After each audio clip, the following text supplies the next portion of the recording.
Roommates, Memoirs of a Hairless Ape by TGWeaver and Pokemaniacal. Chapter 1. First Impressions. You drop your duffel bag to the ground, taking in the apartment block in front of you. This is the place. The landlord says, nervously adjusting his spectacles. If you have any other questions, please don't hesitate to ask. Do you need any help carrying your things in? You glance at his pathetic, wiry frame. Wow, this guy looks like he hasn't lifted anything heavier than a pencil in his life. A scrawny, stringy build consisting of almost negative muscle mass means he'd be more useful as a windsock than he would be performing any strenuous physical activity. Besides, everything you own in the world has been condensed into a large duffel bag and a rolling suitcase. I'll manage, sir. You reply with a smile, much to his visible relief. Oh, good. Well then, don't let me keep you. The landlord scurries off to his dinged-up golf cart, and after a few tries, manages to get it running again, moving so fast as to almost be offensive. He's out of sight before you've even made it halfway up the stairs.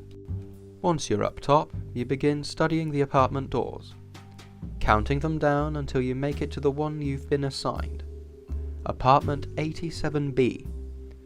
Parking the duffel on top of your suitcase, you straighten the shirt you've worn for 3 days in a row and the pants you've worn for 4 as best as you can, before combing your hair back with your fingers. Might as well try to make a good first impression. You get enough strange looks as it is. You try in vain to convince yourself that it's just because you haven't had a hot bath and a hot meal in a while, and not because everyone around you thinks you're some kind of hideous deformed mutant. Deep breath, you gently rap the door knocker 3 times and practice your best smile. A muffled scream is audible from the other side of the wall, followed by stomping and what sounds like glass breaking. Hopefully, it's just a television show. Mango, can you get the door? Mango! After a solid 40 seconds, most of which you spend fervently quadruple checking the note given to you by the landlord to ensure that you are, in fact, at the right apartment, the door clicks open. A tall, lanky brown bear with a head that seems a tad too large for his shoulders answers the door. He's dressed in what appears to be a sport coat that wants to be a tuxedo, with a glossy ribbon necktie and a top hat that's far too small for his head. The bear gazes at you with a calm, blank expression. Bonjour, puis-je vous aider? You stare at him. What the hell is this guy on? Sorry, hi, my name is Mike Schmidt. I'm your new roommate. He looks at you up and down. Comment? You frown slightly. I'm sorry, I don't understand what you're saying. He shakes his head. Désolé, je ne comprends pas. English. Do you speak English? Are you okay? You can't possibly comprehend the weird alien gibberish this bear is trying to broadcast into your noise funnels, and it sure isn't helping your rising anxiety. Attendez. He says before turning back and heading into the depths of the apartment. Do you need medical attention? Are you alright? Am I at the right apartment? You call after him. He's got to be having a stroke. That's literally the only logical explanation. Concerned for this bear's safety, you gently step foot into the foyer. Hello? Is anyone else in here? Moments later, the bear returns with a curvy, half-dressed avian of some variety. You can't tell what breed she... Oh God! She's missing her beak! Don't stare. Do your best not to look. You're looking. Look anywhere but where her beak should be. Don't look at the horrible scars! You successfully divert your gaze from her beak. My eyes are up here, pal. She says as you stare lasers into her thong. Hi. You reply, without looking up. Why do we get all the freaking weirdos? She grumbles. Thanks, Freddy. You can head back to the kitchen now, if you want. He stares blankly at her, and she points down the hallway. With a hesitant nod, Freddy disappears around the corner. Sorry about that. the bird replies, forcibly tilting your head up with one of her wings. You nervously shift your gaze from her panties to the feathers on her forehead. My name's Chica. I'm the apartment head here. That was Freddy. His doctor says he's got some kind of weird disease. I think he called it aphasia? Aphasing? Something like that. He says words, but they don't make any sense. You breathe a sigh of relief. Oh, good. So he's like that all the time. I was worried he was having an episode or something. Chica laughs a little too loudly. Oh god, I know, right? We called the emergency room the first time we met him. It took them hours to figure out what was wrong with him, and I still don't think they actually know. He's a sweet kid, though. Sorry, what did you say your name was? Oh, I'm Mike Schmidt. You're still not quite sure how you can make eye contact without staring at her horribly scarred mouth. But continuing to avoid it is only going to make it worse.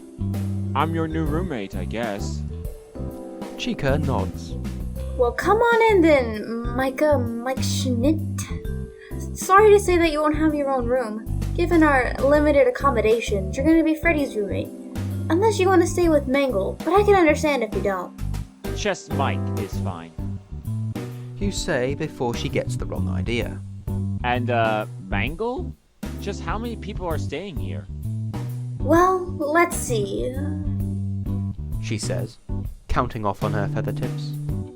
There's me, Freddy, Mangle, and of course Bonnie. And she gets her own room. You don't go in with Bonnie at all. Ever. Get that one through your head right now. You nod briskly. So much for privacy, but you're still grateful. After all, the alternative isn't an option. Not again. Honestly, just anywhere to crash is fine with me. I'd sleep in the broom closet if I have to, as long as I had a place to lay a pillow and a blanket. Anything's better than the streets. She sniffs and makes an unpleasant face. Yeah, no kidding. You kinda reek, buddy. Look, no offense, but you're taking a bath before dinner. My sense of taste is already screwed up enough as it is. You smile wryly. Chica's frank. Rough around the edges might be a better way of putting it, but at least she seems well-intentioned enough. You drop your things by the door for now before following Chica further into the apartment. For the most part, your new place is pretty modern. Looks like it's not much older than maybe 5 or so years. And it's been well maintained. There's a set of couches and 2 big overstuffed chairs in the common area, and a television that's of a decent size with a small rack of DVDs nearby. You grimace slightly as your eyes sweep the titles. They appear to be mostly chick flicks and lowest common denominator comedies, but you figure now isn't a good time to air your inner film snob. The common area is fairly open plan. The kitchen is right near the living room and it appears to have a full set of appliances. Freddy's busily cooking something, and while you can't identify what it is, it does smell delicious. Over here's my room, and down the hall from me is Bonnie's room. If you need anything at all, come get me. You can wake me up in the middle of the night if you have to. You squint. From the way Chica's dressed, you're not sure what kind of impression to take from that. Your room is on the opposite side. Well, Freddy's room, but it's your room as well now. Is that alright with you, Freddy? Freddy glances up from the cutting board. Ce soir, rendezvous sur ce forestier. She smiles back at you. He says he doesn't mind. Well, if she says so. You can't understand a lick of what he's saying, but you nod an affirmative and carry your bags into his room without objection. Freddy's room is largely plain and inornate, with a little more than a bunk bed and a few meagre decorations. 2 framed pictures hang on the wall next to the bed depicting scenic locations you'd know nothing about. Strange objects occupy the writing desk in the corner, none of which you can grasp the immediate purpose of. An artist's easel rests in the opposite corner from the desk with a sketchy picture drawn on its canvas. It appears to depict some strange metal building, or perhaps an enormous lightning rod that's vaguely shaped like the letter A, if it was an A on all 4 sides. Lowering your bags, You take a moment to consider your surroundings, since this is where you'll be staying for the immediate future. Freddy is a complete enigma to you, but hopefully a benign one. With a shrug, you head back outside into the main room, where Chica since moved over to the couch, and she's not alone. Seated beside the large bird is a small, timid-looking waif of a blue rabbit, a lop, specifically. She's a frail little thing, wrapped in a one-piece dress that looks 2 sizes too big for her spindly frame. You find yourself idly wondering if she's related to the stick figure of a landlord outside. The rabbit glances up at you and trembles slightly as you enter the room. Hi, You say by way of greeting. I'm Mike, your new roommate. She doesn't stop shaking, slowly extending her paw to yours for a handshake. Her grip's weak even by child standards, and she pulls her paw away quickly like she's been stung. She whispers something aloud to you, but there's no way you could possibly hear her over the television. Nice to meet you. Bonnie. I'm sorry?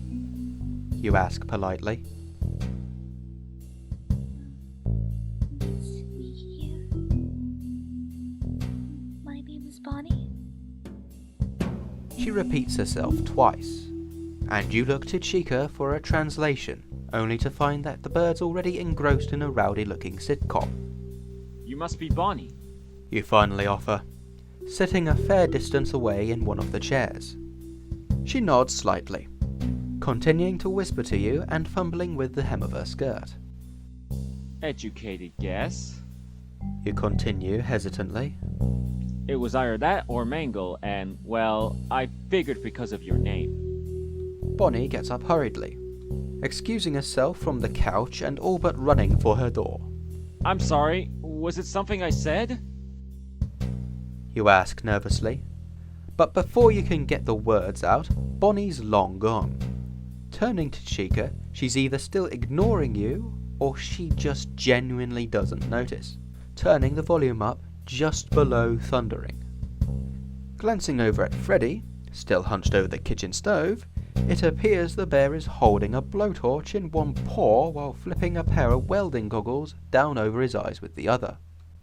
What the hell have I gotten myself into?